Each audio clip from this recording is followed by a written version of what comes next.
A new investigation by MS Now is taking a closer look at President Trump's two eldest sons and some of the investments they've made since their father began his second term in office. Neither Eric nor Donald Trump Jr.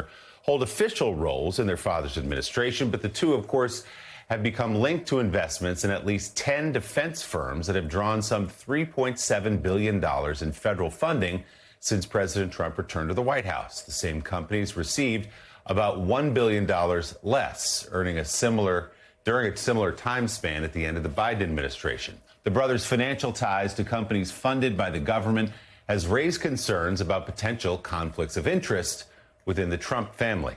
Since late February, the U.S. has been involved, of course, in a costly war with Iran, driving up defense spending at the very moment Trump's sons were building new positions in that sector. Joining us now, the reporter behind this investigation, MS Now White House reporter Akayla Gardner. Akayla, good morning. There's so much in here. So just days after President Trump launched the war in Iran, you began looking into all of the defense company ties Eric and Don Jr. hold. Tell us what you found. Yeah, Willie, the idea for this story really started after the Wall Street Journal published this story just days after the president had begun strikes on Iran. And the headline reads, Trump's sons back new drone company targeting Pentagon sales. And I thought it was a shocking headline to read, particularly at a time when even then the U.S.'s goals were shifting dramatically at times when it came to the war in Iran. The president had launched a war that he did not really sell to the American people. That was highly controversial. And here you have the president's sons standing to benefit from $1 trillion Pentagon budget. And I just thought it was really remarkable. And I think what I found throughout reporting this is they have really touted their understanding of the administration's goals as an asset. And in some ways, they've become brand ambassadors for some of these companies. I think what's so striking, and you write this in the piece, is that this comes at a point where this administration is now asking for a bigger than ever Pentagon budget up on Capitol Hill. And one of the points that Hegseth has made as he's been testifying for that budget is the ways that the U.S. wants to be more competitive in the drone space, looking at what Ukraine has successfully in large part done against Russia and trying to leverage that back here at home. And that means they are looking at drone manufacturers to try to contract with.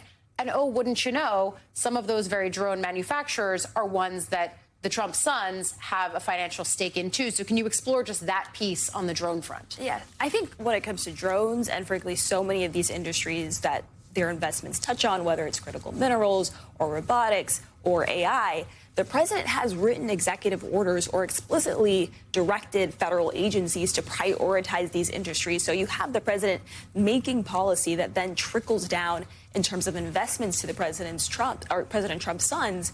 It's really difficult to know exactly how much money that the sons are making off of these investments. Frankly, a lot of them are not disclosed, but we've seen many of these companies get new contracts under the Trump administration. Yeah, theirs are not disclosed, and yet you've got Comer praising the president, saying, well, at least he's doing it transparently. You know, Akayla, at another point in your report, you write about Don Jr.'s role at 1789 Capital, which is described as an America First venture capital firm where he's been a partner since mid-November of 2024. I want to play a clip of him talking about it at an investment conference in Saudi Arabia just last October. Watch. Don, why we have plenty of investors here in the room watching?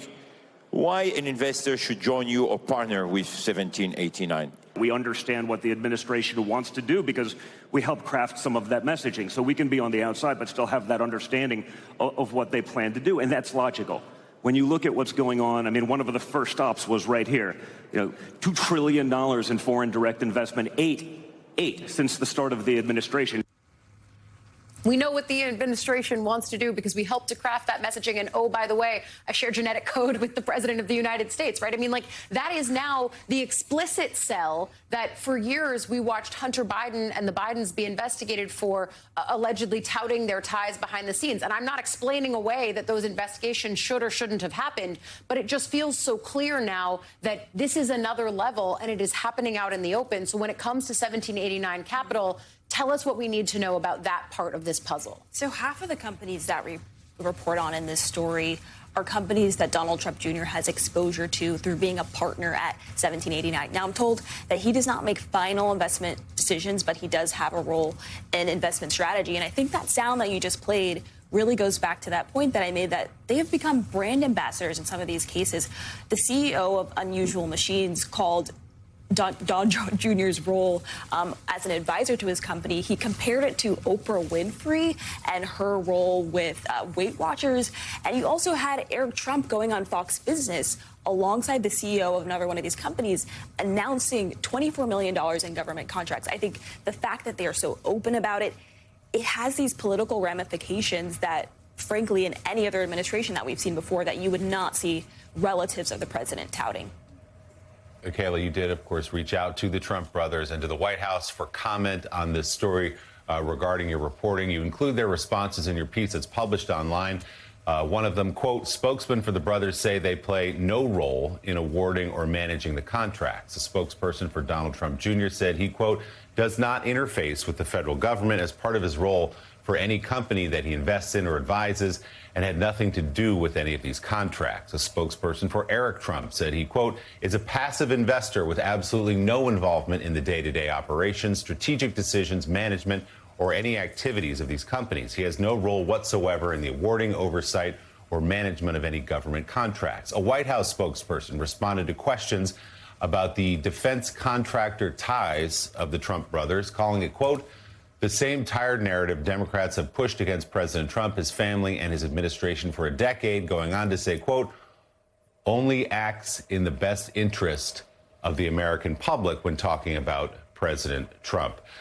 Let's talk about oversight here. Obviously, you don't have to explicitly be working for the government. This is your father. You're clearly having conversations with him privately, perhaps about some of these matters. What about the role of Congress in all this? Are there members who are onto this, who are looking into this? Well, it's important to say that there's no laws or regulations that really prevent the president's sons from having these investments. But we have seen Democrats on Capitol Hill probing the Pentagon about whether they are adequately screening for potential conflicts of interest when they award these contracts. The Pentagon says that they have a rigorous framework or system for that kind of screening, but Democrats have really questioned whether it is adequate, and they've said that primarily that the department relies on using the financial disclosures of their own employees, which of course would not include Eric and Don Jr. But I think we're going to see a lot of investigations potentially if Democrats take back the House in November, and I certainly expect this to be a part of those. Americans can read your report and decide for themselves. The full report available online now at ms.now. MS Now White House reporter Kayla Gardner, thanks so much for bringing this story this morning. We appreciate it.